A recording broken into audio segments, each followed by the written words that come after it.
বরাবরই তিনি ঠোঁটকাটা, কখন কি বলেন তা তিনি নিজেও জানেন না। হাইকোর্ট বা সুপ্রিম কোর্টে অপ্রাসঙ্গিক বক্তব্য রাখতে সিদ্ধহস্ত তিনি আর কেউ নন, তিনি হচ্ছেন কল্যাণ বন্দ্যোপাধ্যায়।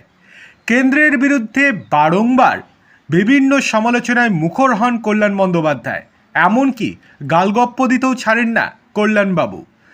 এই কল্যাণ বন্দ্যোপাধ্যায় বিগত কয়েক সপ্তাহ ধরে হাইকোর্ট বা সুপ্রিম কোর্টে যা কাণ্ড ঘটাচ্ছে, তাতে করে একটা প্রতিশোধ তো নিতেই পারে কেন্দ্র সরকার বা নির্বাচন কমিশন। তাই এবার কপাল পুড়তে পারে কল্যাণ বন্দ্যোপাধ্যায়। তার পুত্র শীর্ষণ্য বন্দ্যোপাধ্যায় এবার তৃণমূলের টিকিটে উত্তরপাড়া থেকে দাঁড়িয়েছেন। সেই দাঁড়ানোর পর থেকেই একদিকে যেমন তিনি অস্বস্তি বোধ করছেন এসআইআরে নাম উঠছে না বলে, অন্যদিকে তার বিরুদ্ধে এবার পোস্টারও পড়ে গিয়েছে।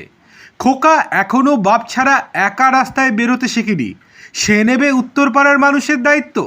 ঠাট্টায় ভরে গিয়েছে উত্তরপাড়ার বিভিন্ন বাড়ির দেওয়াল। কিন্তু একই দিকে আরও অস্বস্তি বেড়েছে তার, এসআইআরের দ্বিতীয় তালিকাতেও তার নাম আসেনি।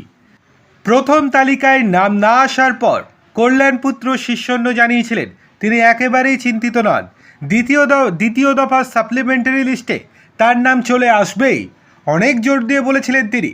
কিন্তু যখন দ্বিতীয় দফার সাপ্লিমেন্টারি লিস্ট প্রকাশ হলো, দেখা গেল কল্যাণপুত্রের কোনো নামই আসেনি। অর্থাৎ এখন আর মাত্র একটি ধাপ বাকি রয়েছে, অর্থাৎ তৃতীয় সাপ্লিমেন্টারি লিস্ট। যদি তৃতীয় সাপ্লিমেন্টারি লিস্টেও তার নাম না ওঠে বা তাহলে সেক্ষেত্রে মনোনয়ন জমা দিতে পারবেন না তিনি। সেক্ষেত্রে কল্যাণের আশায় জল ঢেলে দেবে নির্বাচন কমিশন। হাতে মাত্র 11 দিন সময়, অর্থাৎ 9 তারিখ মনোনয়ন জমা দেওয়ার শেষ দিন দ্বিতীয় দফার ভোটের ক্ষেত্রে। তার আগে অস্বস্তিতে কল্যাণ এবং তার পুত্র শীর্ষণ্য। কল্যাণ তো বরাবরই কেন্দ্রের বিরুদ্ধে যা খুশি বলে যান, ভুয়ো অভিযোগ করেন নির্বাচন কমিশনের বিরুদ্ধে বারংবার, শুধুমাত্র সংবাদ মাধ্যমের সামনেই নয়, হাইকোর্ট বা সুপ্রিম কোর্টেও একই কথা বলে যান তিনি।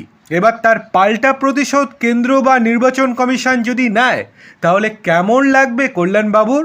দেখার বিষয় এই যে শেষ পর্যন্ত কি কল্যাণ বন্দ্যোপাধ্যায়ের পুত্রর নাম ওঠে, নাকি খালি কপাল বা খালি হাতেই ফিরে আসতে হয় এই কল্যাণ এবং কল্যাণের পুত্রকে।